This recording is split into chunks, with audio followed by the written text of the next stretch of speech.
This is the MTN 10 o'clock news. Good evening and thanks for joining us tonight. I'm Russ Riesinger. Seems like a lot of people have Montana not only on their list of places they want to visit, but places they want to move to. Now Billings is getting national attention as the Wall Street Journal has named the Magic City its top emerging housing market, citing its affordability, low unemployment, and livability.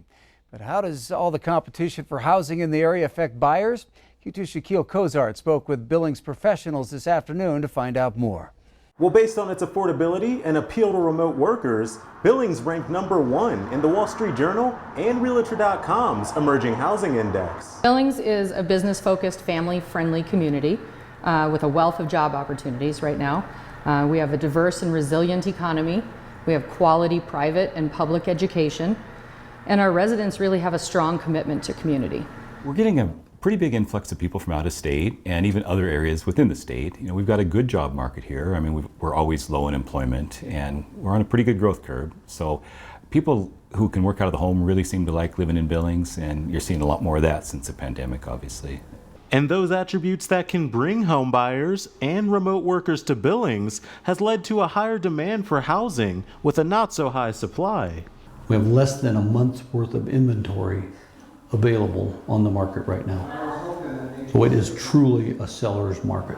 Urban said there are many factors, including low interest rates, contributing to the high amount of buyers at this time. He said for some, this can mean it's harder to buy the home you want. There's a lot of people in the market right now that are buyers that do want to buy a home who are frustrated with the fact that they're in competition with 8, 9, 10 other people, and they've lost opportunity after opportunity after opportunity by being outbid.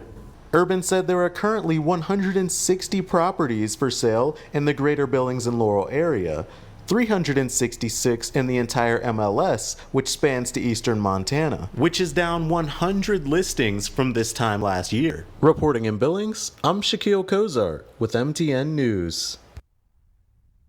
All right, now we want to send it over to Chief Meteorologist Ed McIntosh. Ed, we know it's been really hot and really dry, but you're checking into how it compares to years past. That's right. You know, yesterday was one of those days that's just going to live in weather infamy. We had record-setting temperatures in the triple digits all across the eastern plains. And the high temperatures for today, Billings was 15 degrees cooler, so we shared in 23 degrees cooler in Glasgow for an afternoon high than it was yesterday. But still, keep in mind that those temperatures are very hot, and all of that still means that we have excessive heat warnings in place, and we'll continue to look at some of that over the course of the next several days. So the heat will continue to build in. We still have 11 days left in the month, but already we're in third place as far as the average temperature for the month of July. Second place if you just average out the daytime highs, plus we have one of the driest Julys on record, and all of this after a very hot and dry June. We can see those numbers move up into first and second place by the end of the month. Back with a look at the forecast in a little bit. Well, the weather did cooperate south of Red Lodge today after the Robertson Drought fire flared up, forcing more evacuations yesterday. Crews performed aerial attacks last night and today as they picked up efforts on the ground. Despite lower activity, the evacuation warning for the Rock Creek drainage area from Point of Rocks following Highway 212 south does remain in effect. That fire currently sits at 85% containment. With our current string of incredibly hot temperatures and drought, local ranchers are certainly feeling the heat. Q2's Brandon Warren checked in to bring us the extent. The statewide drought is getting worse, and with that comes a plethora of negative implications for local farmers and ranchers. A lot of people that are affected dramatically. You know, I think every ranch right now, anybody with cows is looking at, they're going to cut pretty heavy. And so instead of just some of your older underperforming cattle, they're going to really cut deep. Even us, we're probably not going to bring back as many replacements as we would want to. As Johannes mentioned, many ranchers, including him, will have to cut the size of their cattle herd due to a lack of food. In turn, this lack of food is causing hay prices to skyrocket. Johannes says prices are roughly 4 times higher than the same time last year. So 4 times more expensive, your number one expense in running cattle, and half again better in price. The math doesn't compute, and that's going to force a lot of really tough decisions for ranches going forward. Along with being expensive, hay has been hard to come by for many, and Clint says despite being a small family operation, he has received dozens of calls from people inquiring about the possibility of buying any hay from him. We want to try to help folks out. Unfortunately, you got to stop at some point, and you can't sell because we need hay for ourselves as well. So I had to shut everybody off until we get through second cutting and we know what we're looking at. Although the Johannes' field is irrigated from the Yellowstone River, Clint says the alfalfa hasn't been growing as fast this year due to the excessive heat. In Warden, Pray for rain. Brandon Warren, MTN News. Well, Johannes is hopeful that these warm temperatures will allow him to graze his cattle into November and December to help him save on feed. An update tonight on a man crushed by a bank vault yesterday at the Billings Heights. The family of Josh Cox of Joliet says Josh has a long road to recovery, but he's breathing and in good spirits tonight. Cox, who's now listed in serious condition, was rushed to the emergency room after a 3,600-pound bank vault fell on him at a construction site at 904 Main Street in the Heights. It happened yesterday morning inside the future Chase Bank building as people were moving the vault into place with a cart. Multiple construction workers also on site rushed in to help remove that 6-foot-high vault from Cox. Someone then began giving Cox chest compressions until emergency crews arrived. Cox suffered multiple crush injuries and underwent surgery to repair his left femur. He was moved from intensive care late this afternoon into a private room. And his family tells us Cox is, quote, certainly in rough shape, but he's in much better condition than all of us thought when we received the call yesterday. He's also extremely grateful to the guys that removed the vault from him and the quick response from emergency crews. There is a GoFundMe account set up for Cox and his family. You can find it in this story on KTVQ.com.